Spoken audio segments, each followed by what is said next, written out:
Hello, welcome back to the channel.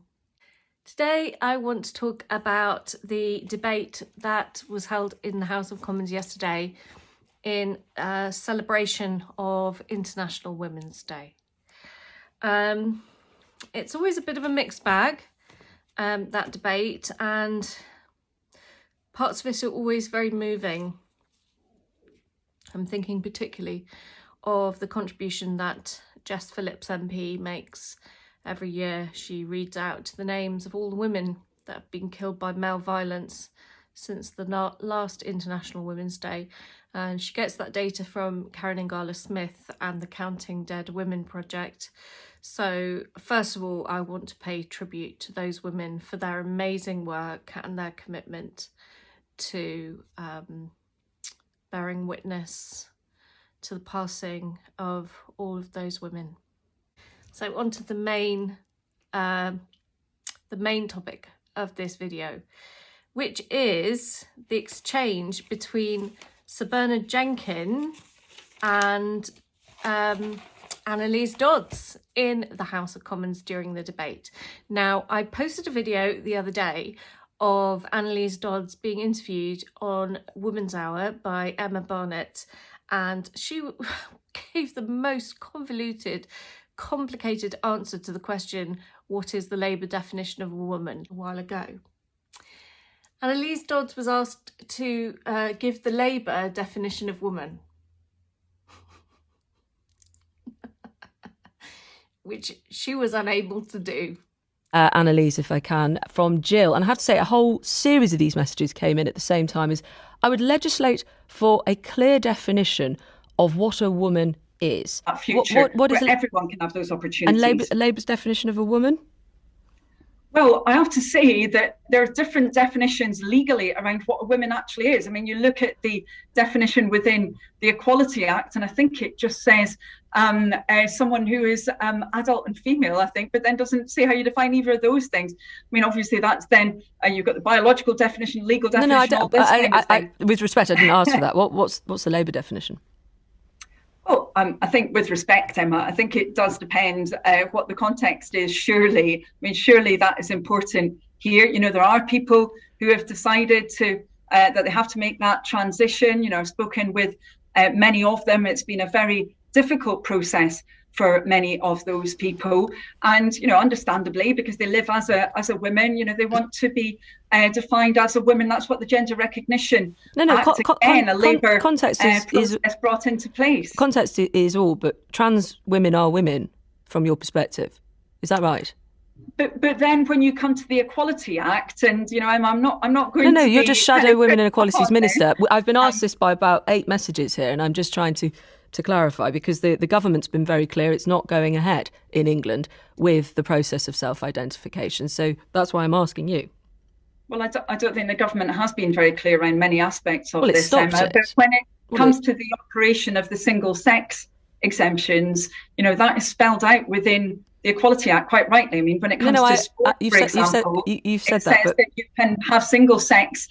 Sorry, if I can just finish, that you can have that single-sex exemption. For example, if that's necessary for the safety of participants in sport, or if it's necessary in order to ensure fair competitions, that is spelled out within the Act. You know, I think it's really important that we're actually looking at what the legislation. I've read it out. I've read it out several times, and I'm sure I will continue to do so. I was just trying to get a pithy answer or definition from you there in your role.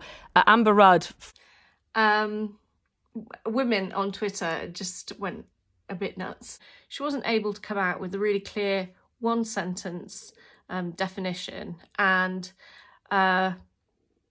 women noticed that kind of stuff. That's why Labour's losing women, because we are not going to vote for parties that don't respect our sex, that don't rely on a workable legal definition of women in order to protect our rights.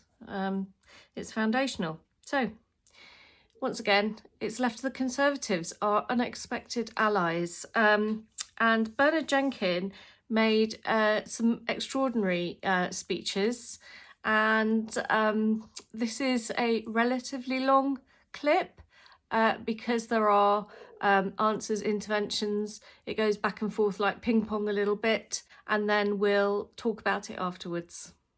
Sir Bernard Jenkin. Thank you, Mr. Deputy Speaker, and I thank the Honourable Lady for Motherwell for that inspiring close to her speech. Not to disabuse her in any way, but I think you'll find that quite a lot of men do quite a lot of pretending too. We may cover it up better, but she gives the right advice. It's everyone is better if they're just themselves, and if we feel empowered to be ourselves. And this should be a debate about where we celebrate the re-empowerment of women. I say re-empower because there is now some evidence which suggests that in prehistoric societies, women were not disempowered or subjected to male patriarchy. But recent progress is being thrown into reverse, not just by terrible wars and the terrible list that the Honourable Lady for Yardley reads out every year, but in particular, the rights of women to women-only safe spaces is threatened, to safe spaces like public toilets, women's hospital wards and women's prisons. All violence against women is nearly all committed by men, but there is a new and growing category of violence against women committed by people who call themselves women but are biologically male. We should always respond positively to people with genuine gender dysphoria, and I deliver this speech with kindness in my heart. But the 2003 Sexual Offences Act defines rape as when a person, and I quote from the Act, a person intentionally penetrates the vagina, anus or mouth of another person with his penis without consent. Now, between 2012 and 2018, the Crown Prosecution Service reports over 436 cases of rape recorded as committed by women. The penis is a male organ, so these rapes are committed by men presenting themselves as women. Bastions of feminism, and I hear one on the other side of the House, who highlight this risk, and others like Germaine Greer, Professor Kathleen Stock, Professor Joe Phoenix, journalists like Suzanne Moore, are bullied online and even hounded out of their jobs because they talk about this. But we as legislators, we must be clear and courageous about what a man is and what a woman is. Today's interim report from the Independent Review of Gender Identity Services for Children and Young People by Dr. Hilary Cass notes the rapid increase in the number of adolescent girls presenting with gender distress. It says, and I quote, "At present we have the least information for the largest group of patients, birth-registered females first presenting in early teen years." Mr. Deputy Speaker, it is essential we understand why we are witnessing this historically unprecedented number of young girls who are finding puberty so difficult to navigate. And our own government's proposed conversion therapy bill must therefore be reviewed in the light of this, and we must wait until the full report comes out before we present this bill for second reading. It is a scientific fact that our biological sex is immutable. As Professor Lord Winston said on BBC Question Time, and I quote, "I will say this categorically, that you cannot change your sex. Your sex actually is there in every single cell in your body." The responsibility for clarity, therefore, starts with us as legislators. We have to be clear about what words mean in our legislation, and astonishingly, some of us are reluctant to be clear. A woman is an adult female human. Only this week, the Honourable Lady for Oxford East, who is in her place, was asked to define a woman on the media, and she was unable or unwilling to give a clear answer. Of course, I give way to the Honourable So Annalise Dodds wanted her right to respond. Lady. Thank you very much, Mr. Deputy Speaker. I would like to ask the Honourable Member for evidence of the statement he has just made. I would like him to provide a transcript of my comments, any quote he can find from anywhere that would indicate that at any point I have not been clear about what a woman is. It's quite easy for me, given that I am a woman. furnish myself with a quote, but I'm very happy to write to the Honourable Lady. But I can promise the Honourable Lady that she did not answer the question when she was asked. And Annalise Dodds wanted to respond again. OK, I give way again. Thank you, Mr Deputy Speaker. I'm afraid the honourable member appears perhaps not to have followed the evidence about what I have stated. Perhaps he may have consulted social media rather than looking at what I stated. I hope he will withdraw the comment he just made. Thank you. If I have misled the House by misrepresenting the Honourable Lady, I absolutely apologise for doing so. Will you give way? I will give way to my honourable friend in a moment, but I will check the facts and I will set the record straight if it is necessary for me to do so. I give way to my honourable friend. Danny Kruger did some Googling. So I've just looked up the quote from the Honourable Lady, and it might well be that she can clarify this because she was trying to explain the Labour Party's official definition, but she was asked what her definition of a woman is, and she said that, with respect, it does depend what the context is, surely. So she wasn't giving a clear personal definition, but perhaps she's able to now. I will give way to her if she will give a clear definition of... This has been a really well-natured debate, and it might be useful if we just move on. Speaker, there have been others representing the opposition front bench who have said things like, oh, I'm not going to go down that rabbit hole. And indeed, the Right Honourable Leader of the Opposition said on Mar that the phrase, only women have a cervix, and I quote, he said, is something that shouldn't be said. It is not right, unquote. This is a strange way to stand up for women's rights. The government must reply to this debate with clear definitions of man and woman, as enshrined in the Equality Act 2010. It must commit to preventing biological men, whatever identity they claim, and with whatever sincerity they claim that identity, from gaining access to women-only safe spaces. If not, the government is failing to protect women. I will give way to the Honourable Lady again. Annalise Dodds won't let it go. Thank you. I'm grateful to the Deputy Speaker. Is the Right Honourable Member aware that I in fact referred in my remarks to the Equality Act, which makes that provision for single-sex spaces, that I have done so repeatedly? It appears that he was not aware of that. I have no problem with criticism when it's on the basis of what I have done, but I do, with respect, have a problem with criticism on the basis of things I have not done, particularly, if I may say, during this debate. Thank you. Talking about the Honourable Lady at that particular point, but she's put on record what she feels, and maybe when she sums up the debate, what she said, okay, but maybe when she replies to this debate, she will give us a definition of what she thinks a woman is. The government must also challenge the Scottish Parliament via its proposed gender recognition reform bill, because it intends to endow new controversial rights on all UK citizens which have not been approved by this Parliament, and that was never the intention of the devolution settlement.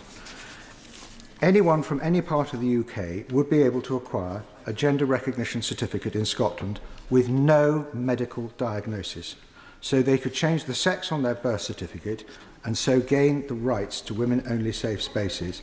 This is completely unacceptable. Will my right honourable friend give... I give way to the honourable friend.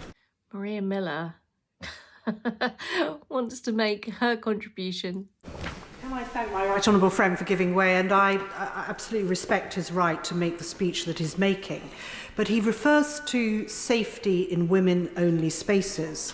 Can he be clear in his remarks that for the past more than 10 years under the Equality Act, organisations like Women Aid and Refuge have been making sure those spaces are absolutely safe by using risk assessments on everybody who uses them, whether they're men or women or indeed trans, people who may be trans. And so this issue, whilst important, is already being practically dealt with by organisations. Well, I'm afraid I think a great many women do not agree with her, and I'm speaking for them. And I think I'm most grateful. Joanna Cherry joins in.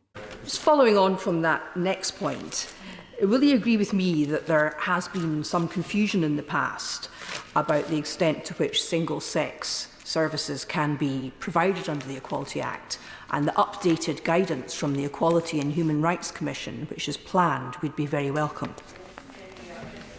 For that intervention, and I note what she says. The SNP Minister, Shoni Robinson, said when she was introducing the bill, and I quote, "There is no evidence that predatory men have ever had to pretend to be anything else to carry out predatory behaviour." I'm afraid this comment really misses the point. The point is that it does create new opportunities for predatory men, and I'm afraid my right honourable friend has to accept that there are plenty of instances where biological men have taken advantage of this new freedom granted to them to the detriment and safety of women. Women are taking flight from the political parties. I'm going to draw my remarks to a close, but I will give way. Weary Hobhouse joins in. Yes, just to clarify, because there are some predatory men who always will find loopholes for violence, is that a reason for not protecting the most vulnerable communities in our that we have, and that's the transgender community? It's not the most vulnerable community. I don't follow what the Honourable Lady says. I'm in favour of protecting the trans community in this country. What I'm not in favour of is allowing biological men into women's spaces where they can threaten women as a matter of right. However, risk assess. I don't know how you risk assess somebody going into a public toilet. I don't know how you risk assess somebody going into other women's only safe spaces. The fact is that women are taking flight from the political parties that are supporting this kind of agenda, and at least the Conservative Party can be a safe haven for them if we stand up and speak for women. Osborne. So I'm very grateful to Sir Bernard Jenkin for highlighting that the rights of women to women-only safe spaces are threatened. We need to get this discussed more. We need to get people to actually defend what it is that they're advocating, because if you were to ask them straight out, do you believe that women have the right to single-sex spaces? Of course they do, of course they do, and they're specifically accounted for in the Equality Act. Okay, well in that case we want to enforce the Equality Act exemptions to ensure this is a single-sex service. Oh, you can't do that, that's terribly transphobic. You see, that's the problem, isn't it? If there are no circumstances in which it's okay for us to use those Equality Act exemptions to the sex discrimination laws that mean that we can exclude all men from women-only spaces, if that is always seen as transphobic, we have a problem, because women have now lost all of their women-only spaces. And that's where the conflict is, and that's what we need to talk about. The next thing that he talks about is the fact that there is a growing group of violence against women committed by men with a transgendered identity. And he brings out the fact that between 2012 and 2018, more than 436 cases of rape were recorded as being committed by women. Now, under UK law, rape requires that penetration happens using his penis. It is something that can only happen when a man penetrates orally, anally or vaginally with his penis without consent. So we know that there are a huge number of men with a transgender identity that are committing male pattern violence against women. Sir Bernard brings out the fact that there are campaigns of harassment against women that speak out, and this is definitely something that I think that men who are our allies can really help by actually taking some of that load on, because you don't actually get any of the hassle if you say these things. A woman says these exact same words and she would be hounded to the end of her days. But I do feel gratitude to men that will actually stand up and say these words. And he also talks about the Cass review. The interim report from Dr. Hilary Cass was published yesterday. There's lots in there which will be covered in a future video. I am cautiously optimistic. at least now we have the start of recognising the specific health needs of this enormous number of young girls who are so desperately seeking sanctuary from what society expects of women that they take refuge in a transgender identification. So it's very, very clear that drilling into this definition of woman and actually holding people's feet to the fire to say what is a woman is absolutely where we need to be. And of course, this is the genius of Kelly J. Keane to spot this a couple of years ago when, the rest of us were still thinking, well, we'll have all these discussions and we'll talk about rights and conflicts and all that. No, the definition is the important thing. So Sir Bernard asked Annalise Dodds, because she'd been so unwilling or unable to give a clear answer, what is the definition of a woman? And then there was a back and forth because she was saying, well, what's the evidence? And he was saying, I don't have a quote. And then she was saying, well, I think you were misled by social media. And then he was saying, oh, I'm sorry if that's the case, but I think it's not. And then Danny Kruger, Conservative MP, says, well, I've just Googled it.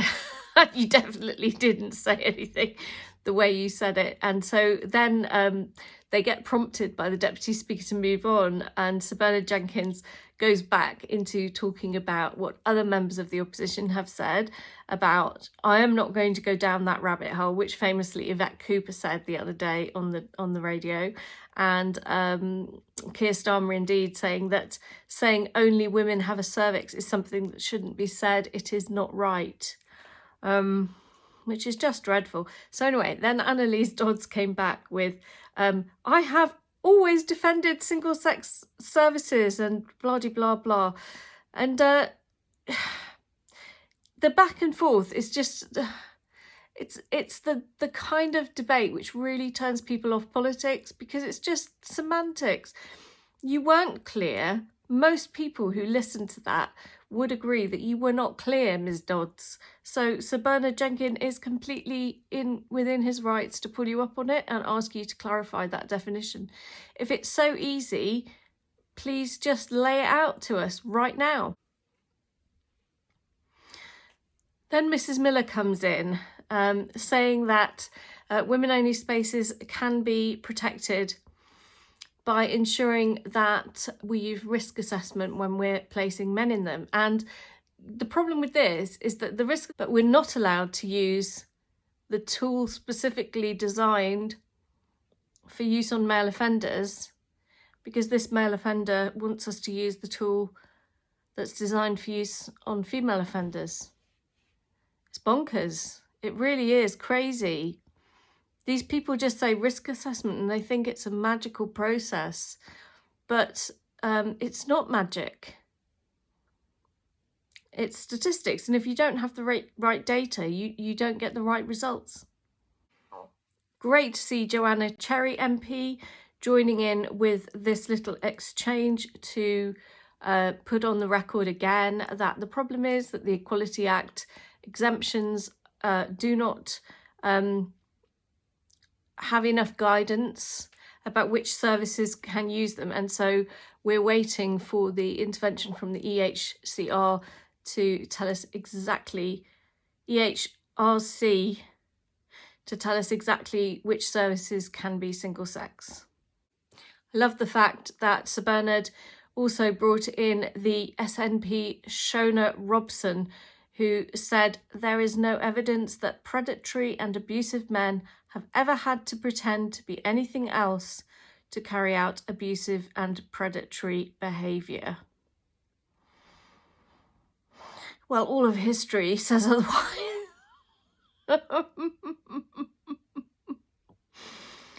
And then Vera Hobhouse comes in to say that, yes, there are predatory men, but the most vulnerable people are transgender people. And I would like to say to Ms. Vera Hobhouse that I disagree that a middle-aged, middle-class white man with a transgender identification, which is the result of 20 years of indulging in his transvestic fetish, within the confines of his home, and it overtakes his life, and now he can't resist fulfilling it through exposing the entire public to it. He is not more vulnerable than an unaccompanied migrant child. He is not more vulnerable than a profoundly disabled person who is dependent on personal assistance with toileting. They are not the most marginalised community. There are many, many more vulnerable people in society. What they are is one of the most vocal minorities, and what they also are is one of the most heavily propagandized minorities. But they are not the most vulnerable, not by a long chalk. So thanks for joining me to talk about Sir Bernard Jenkin today. I will be back to do a couple of more videos on this International Women's Day discussion. I'm not going to do all of them because there were just loads and most of them were placeholders really. But I will be coming back to talk about some good ones. So thanks for joining me for this video. Please do leave me a like and subscribe to the channel if you would, please. There's a Substack now. I do a Substack where I just kind of present the information I've presented in this video in a slightly different format. If you want to support me practically, I do have a PayPal link in the description box. Thank you very much. I am very, very grateful for your support. So thank you to all the people that have donated. So that's it. Thanks for joining me. It's been great to hang out with you. Take very good care of yourself, and I'll see you again very soon.